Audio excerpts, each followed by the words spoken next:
I could turn the half into the whole thing. Eat the dick like low man. If I get The demonization of black joy is rooted in white supremacy.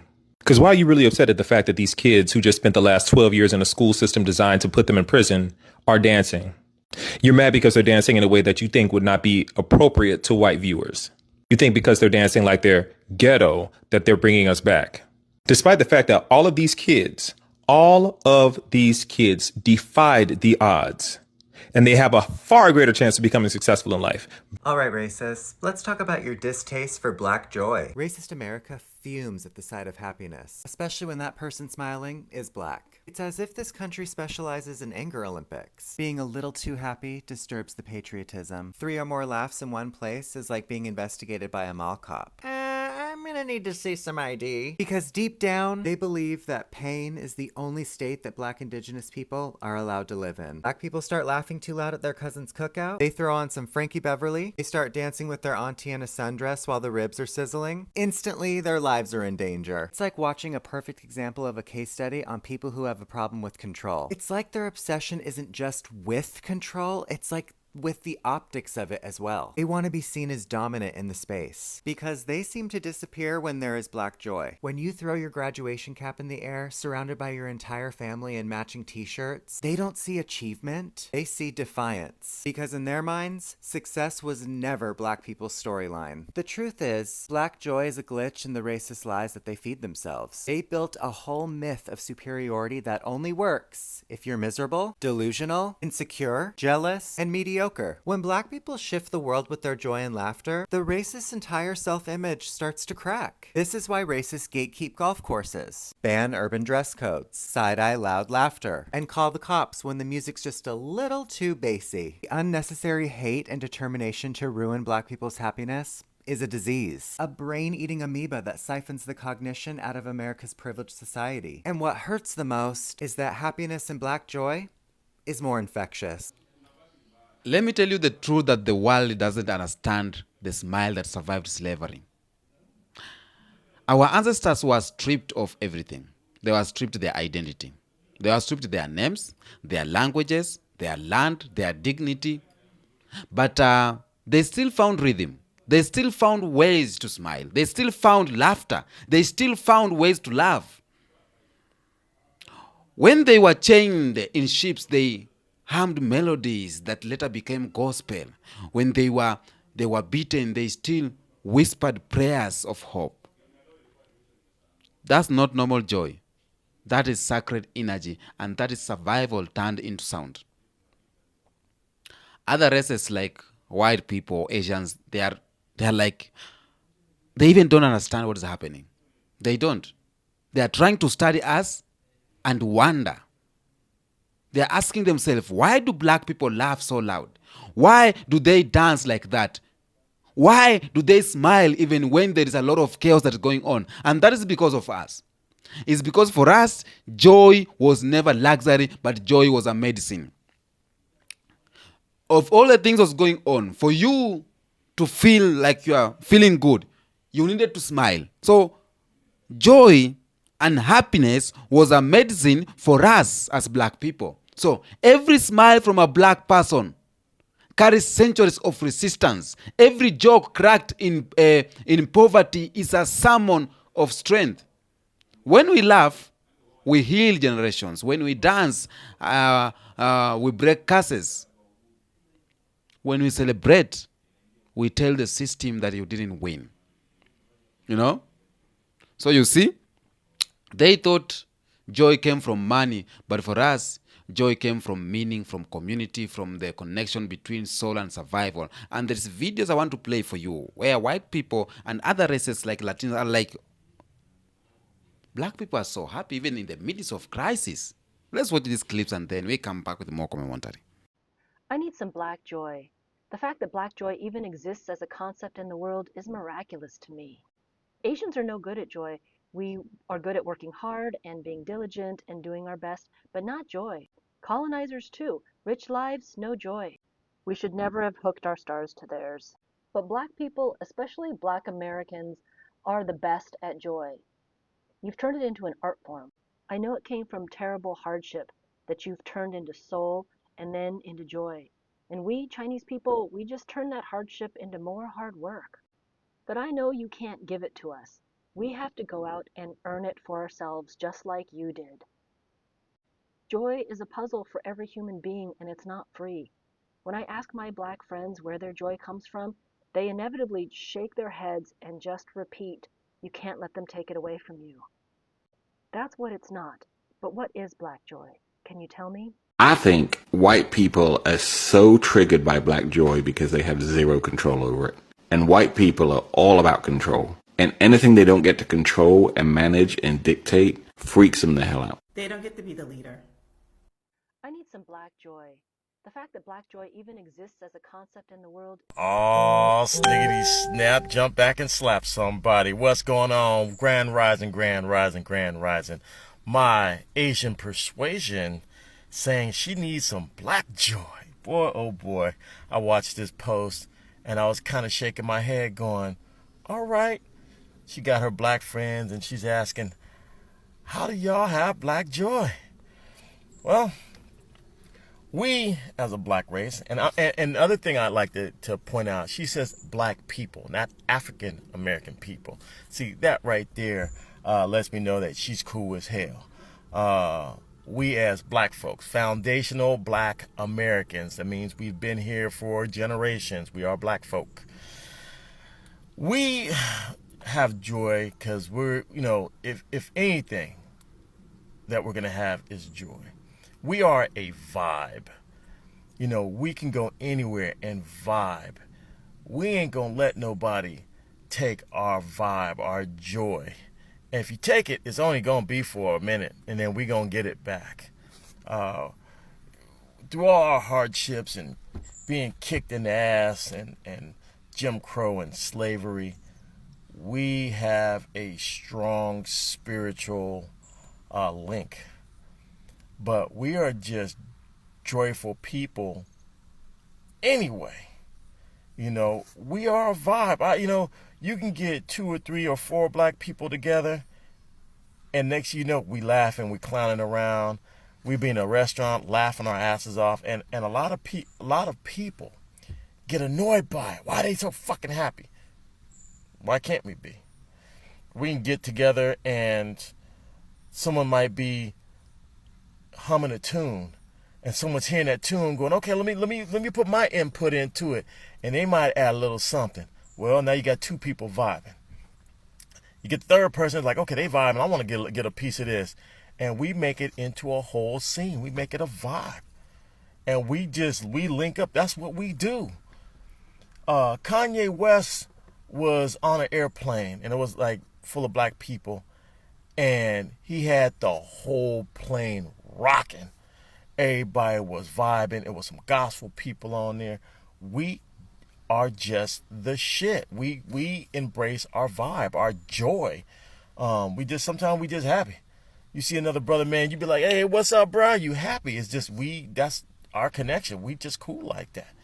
So for my Asian persuasion on here, I'm glad that you recognize and see that, and you want some of what we got. Much respect for even posting a video about black joy, because in this current time of 2025, everybody's always pointing a finger at us and think we're the scourge of the land and all this other bullshit. We just try to mind our black ass business and try to just vibe. That's what we do. And it's good that someone else besides black folks is pointing out black people have black joy, and we want some of it. As an Asian person, you get one of these, definitely. But it's just what we are. It's in our DNA. We're joyful people. We like to laugh. We like to be happy. We like to eat. We like to sing. We like to do all type of stuff. From cooking collard greens and cornbread. That's our joy. We have joy through food. The same way Asian folks have their culture. You say y'all ain't got no joy, but when y'all have y'all celebrations, Chinese New Year and different other traditions, y'all have some type of joy. When you're passing down your traditional food, there's some type of joy in there. You see, grandma making old dumplings, soup dumplings and stuff, and they pass it down from mother to daughter to granddaughter and all. There's some type of joy, but I don't know. Maybe our joy is just different, and we express it differently. But big ups to you. Had to, put my little input in there. Post your comment about what you think our joy is. Deuces. I've come to the conclusion that a lot of white people are irritated by Black joy. I was thinking about when Kamala was running for president, Vice President Kamala Harris was running for president, and the Republicans made so much of her laughter. It obviously agitated them so much that she was joyful and would laugh, that it was like they wanted to put out her light. And I've had a few instances that I've mentioned. One just yesterday, again, with some Black girlfriends at dinner, out enjoying ourselves, laughing, not loud, but joyful, having great conversation. And this woman behind us had such a scowl. She could not enjoy her own meal because she was so fixated on us. And I know that last time I've mentioned stuff like this, white women, would say, or people would come in my comments and say, oh, y'all would just be acting inappropriately. That's why they were looking, which we weren't, because of course always the blame has to be on us. And it's not far-fetched to be truthful about your resentment of other people's joy. And because you can't grow unless you're truthful about what you need to work on. I remember being in stores and out and about and seeing white kids running around and acting in a way that, would have gotten me in trouble when I was a child. And I felt resentful because I felt like they had the freedom to do it. And I was so strict with my 2 young Black boys because, I believe there's a pressure in the United States for Black people to behave a certain way or we get called out very quickly, particularly Black boys. And I always would correct them when we were in public, when they were acting like kids, frankly. I never wanted my kids to be seen as bad. And so I resented the freedom that white kids had to just be wild. I still thought they were kind of bad, but the fact that they had the freedom, I resented that, right? I don't know why white people resent it.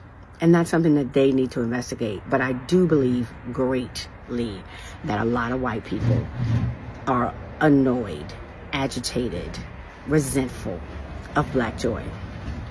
So I think that white people should work on that. I'm serious. Work with a therapist, do some personal deep diving and figure out why it agitates you. Is it our freedom? Is it jealousy? What is it? And then for Black people, my directive would be have more joy. Agitate the fuck out of people. Joy is your right. You deserve it. And what I think is incredible is that we are able to find joy often in spite of. Keep on being happy. Keep on finding moments of joy. Enjoy each other. Smile and laugh. Laugh so much that people have to talk about it like they did. Why is it that Black people just existing in a positive, happy, or joyful state bothers y'all so much?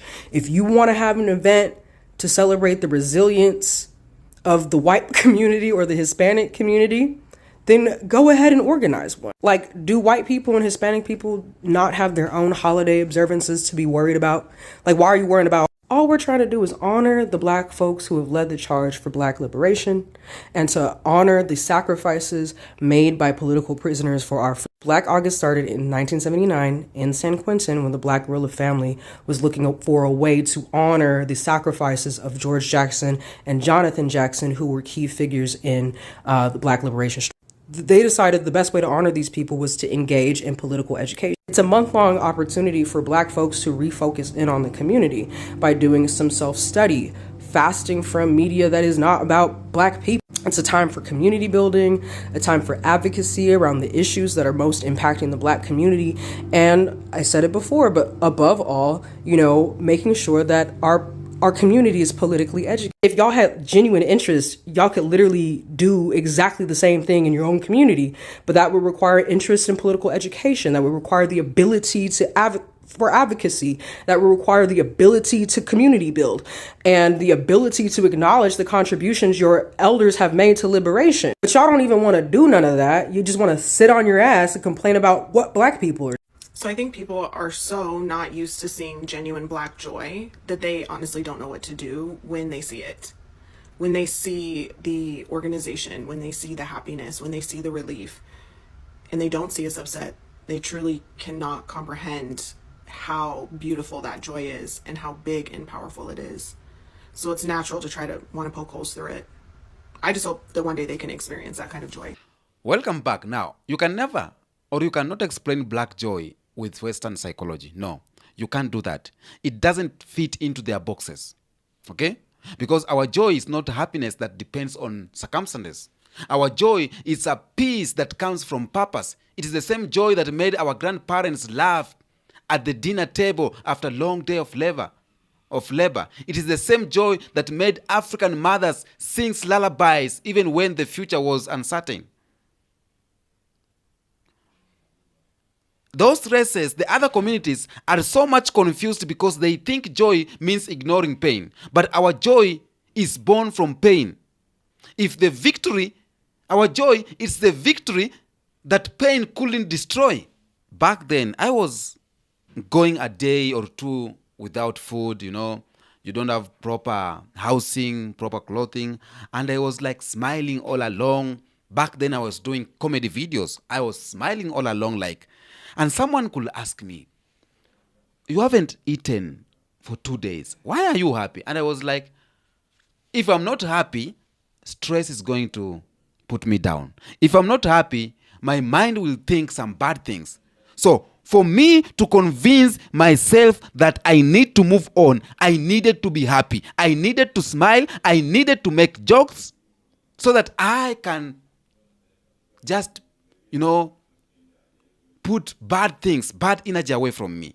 Happiness bring positive energy. That was me. So I can feel this. Black joy, it sends some shockwave. Black joy scares people. Black joy is a threat because how can you smile when the economy is so bad? How can you smile when DJT is putting policies that is squeezing you? How can you smile when there is lynching, when there is segregation, when there is racism? How can you dance in the midst of all this chaos? They are confused. But I will tell you, joy, our Black joy means ignoring pain. And that's why right now white people are crying out here because they are like, God damn it. We know only privilege. We don't know how to survive on this chaos. Back then, when a Black woman wears her natural hair with pride, that's joy. Not even back then, even up to now, that's joy, that's pride. When a Black man walks tall despite a world that tried to shrink him, that's joy.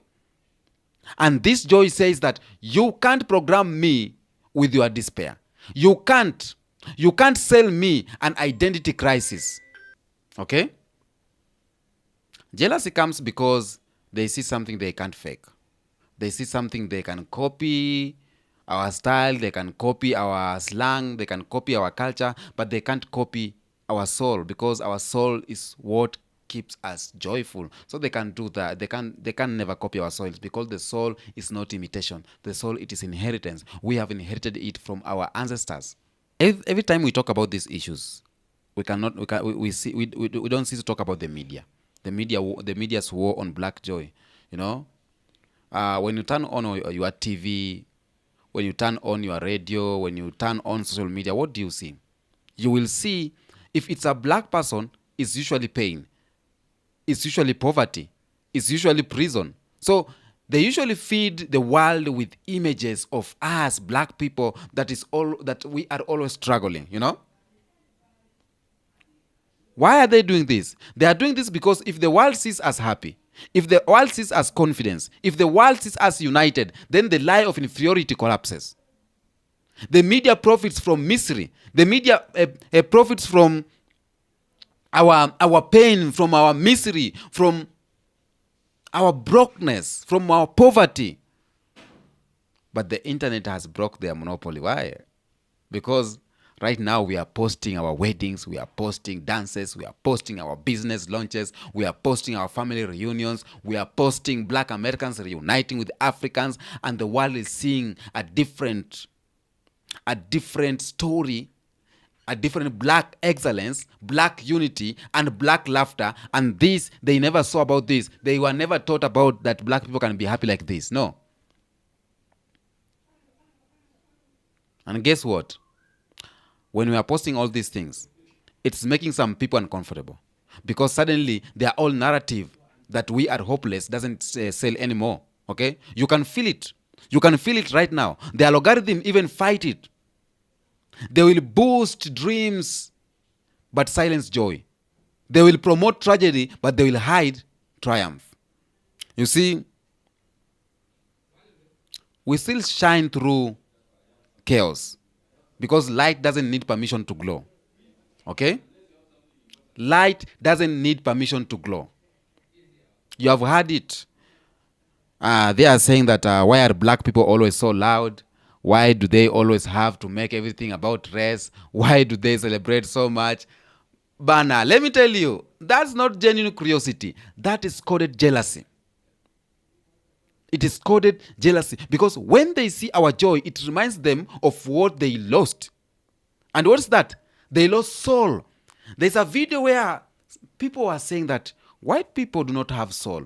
And if you hear that message, it tells you something. Having soul means that you have empathy. Having soul means you have love. Having soul means you can resonate with human being, you know? Some races like white people, they live in societies full of wealth but empty of warmth. They chase luxury but never find love. They have systems but they don't have spirit, okay? But as black people, we have been poor in resources. We have been poor in resources. We have been lynched. We have been segregated. They have been following us up and down in the grocery stores and everywhere. But you know, we always find ways to smile even when they are looking at us with third eye. They are looking at us badly in the trains. We always find ways to smile, and you know, that's black people. You find a footballer or, you know, an athlete. Some people are throwing bananas at him in a racial way. And this guy will find a way just smiling all the way. You know? They are asking themselves questions. Why? We are doing all this, but black people are still smiling. Africans are still smiling. Despite of having bad name that Africa is poor, Africa is like this, we are like this, Africans are still smiling, we are still dancing. Even when we are walking barefoot, we are still dancing out there. You know, like, let me tell you one thing. This is a soul. We are having a soul. Okay? And this soul is inherited. We have been poor for a very long time in resources, but rich in rhythm. Broke in wallets, but abundant in wisdom. Okay? So that's why they steal our culture, because their own doesn't feel them anymore. That's why they take our hairstyle, they take our slang, our dances, our clothes, and still mock us for them. You see? That's the confusion is going on. They love the art, but not the artist. You are loving what blacks Burna Boy is singing. You are loving Burna Boy music, but you don't love Burna Boy. Okay? You are loving what our black footballers, our black athletes are doing, but you don't love the athletics. You are loving what the NBA's athletes are doing, but you don't love LeBron. You see? That's confusion. Total confusion. They crave of our creation, but they don't respect the creator. But that's fine. That's fine because imitation is a proof of impact. Okay, that's fine. Nothing bad about that. Now, we have the spiritual side of black joy. When I talk about the spiritual side of black joy, I talk about the part that is sacred. Okay, black joy is not just about emotional. It's not about emotional. It is spiritual warfare. It is the sound of ancestors speaking through our laughter. So when you see black people dance at a wedding, when you hear gospel choirs shaking church walls, when you watch mothers laugh with their children under the African sun, you are witnessing resurrection. Okay? Joy is the language of the spirit world. And this is it shows how our ancestors communicated with us, reminding us that pain was never the final story. The system spent centuries trying to make us forget who we are, but every time we smile, every time we celebrate, every time we reactivate that ancient code inside our DNA. Okay? So just black people dancing, smiling is not empty debase. We are reactivating something in our DNA. Okay? And that's why the world can't copy our joy. They cannot. You can steal the style, you can steal everything, but you can never steal a spirit. Black joy is our prayer in motion. When we dance, we heal trauma stored in the body. When we sing, we speak to the Creator. Joy breaks generational chains that fear tried to tighten. That's why they look confused. They're confused, yeah. Jealous because they can't understand what's going on. They can't understand our people who suffered the most but still grow, still smile, still dance, still create good music, still create good dances, still creating trending things, man.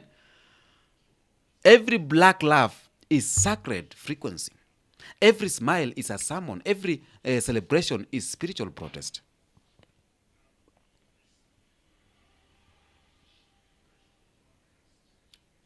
For centuries, black people were taught to survive slavery, survive colonization, survive poverty, survive discrimination. I grew up surviving. You are being born first.